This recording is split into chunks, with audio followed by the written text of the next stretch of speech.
Consider the function f of x is x plus 3 divided by x squared plus x minus 2.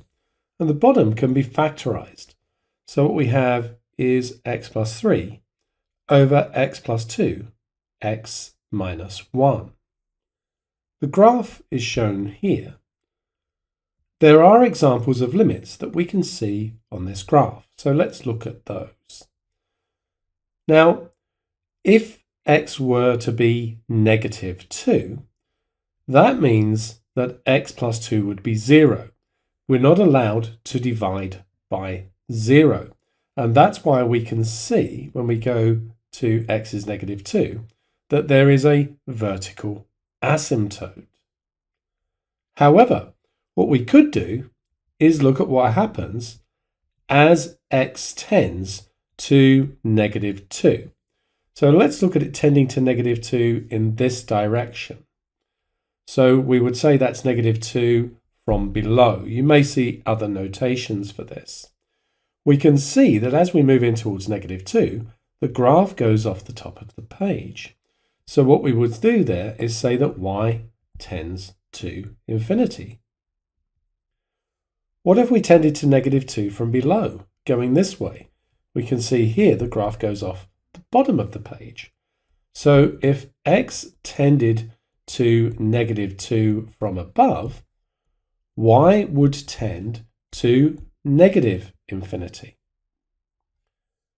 We can do the same analysis at x equals 1.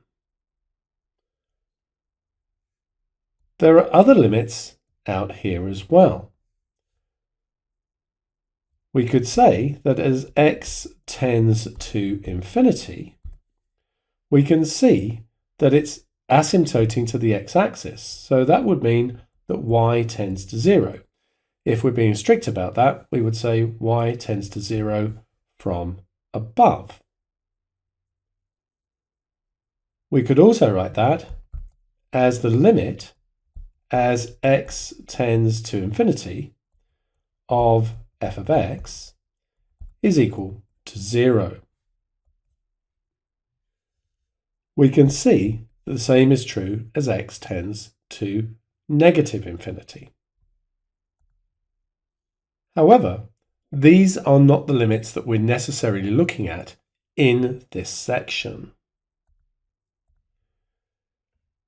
In this section, we will be looking more at functions such as the one here. We factorize the bottom, we get this. And you might say, well, what's the difference? I'll just write this as 1 x plus 3 over x plus 3.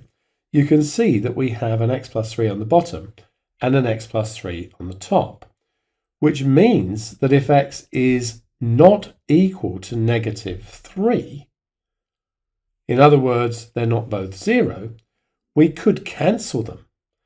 So we would get 1 over x minus 1, provided x is not equal to negative 3.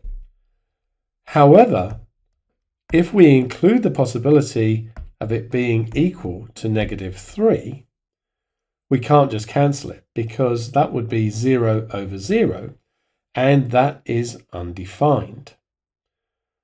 Now, when x tends towards 1, the graph tends off towards infinity. So coming in this direction towards 1, we go off to positive infinity. And coming this direction, we go off to negative infinity. But when we tend towards negative 3, note we don't get an asymptote. We get a little hole in the graph. That's because that function is undefined. Or if you like, x is negative 3 is not part of the natural domain of the function. So the function just doesn't exist there. So what is the limit of this function as we go in towards negative 3? For comparison here, I have the graph of 1 over x minus 1. And you can see that it is exactly the same apart from that hole. So you may ask yourself, what exactly is the limit as x tends to -3 of that function? In other words, where is exactly that hole in the graph? We know that the x-coordinate is -3, but what's the y-coordinate of that hole? Well, since we're only tending to -3, we're not actually equal to -3, we can actually cancel the x plus 3's. We only can't cancel them when x is actually equal to -3. So this would be the limit as x tends to -3 of 1 over x minus 1. And that is going to be 1 over -3 take 1, which is -1/4.